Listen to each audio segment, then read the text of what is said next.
La nuit tombe paisiblement. Un serpent trouve son chemin dans une menuiserie. Alors que les ondulations de son corps parcourent le sol, il se coupe contre la lame tranchante d'une scie. Le serpent se dresse et frappe violemment la lame dentelée. Un acte déraisonné et sans conséquence pour la scie, mais qui blesse gravement le serpent à la mâchoire. Aveuglé par sa rage et convaincu d'être face à un ennemi dangereux, le serpent entoure la scie de tout son long pour en venir à bout et la faire suffoquer. Une nouvelle attaque sans incidence sur l'ennemi, un ennemi pourtant sans conscience, vainqueur malgré lui d'un combat sans adversaire. Le serpent se tue lui-même sous l'effet de sa propre étreinte contre une lame aiguisée et apathique. Ignorant, le serpent est mort dans un combat contre lui-même, tué par sa propre colère. Le message est fort ici. Souvent, lorsque nous réagissons sous l'effet de la colère, nous pensons que les autres nous ont blessés, qu'ils ont agi sciemment, et nous réagissons au quart de tour alors que ce n'est pas nécessaire. Nous cultivons de la rancœur et du ressentiment.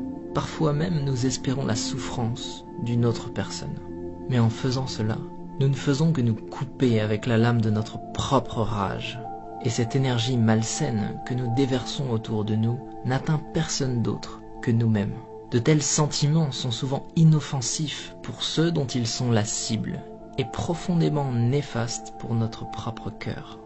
Lorsque nous réagissons sous l'effet de la colère, plutôt qu'avec compassion, personne ne gagne. Ignorer la négativité est toujours plus sain. Pardonner, accepter et laisser passer est toujours plus habile. Se concentrer sur la création plutôt que sur la destruction est toujours plus sage. Et il est plus noble de bâtir la vie que nous voulons plutôt que de chercher à détruire celle que nous ne voulons pas. Si quelqu'un se comporte mal avec nous, plutôt que de réagir avec agressivité et violence, peut-être devrions-nous comprendre ce qui est en train de traverser cette personne et faire preuve d'écoute et de compassion. Peut-être que sa journée est difficile. Peut-être que toutes ces journées sont difficiles.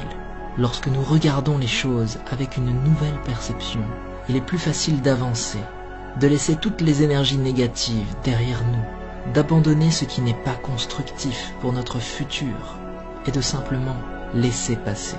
Nous devrions avancer avant que la colère nous consume et nous détruise comme le serpent.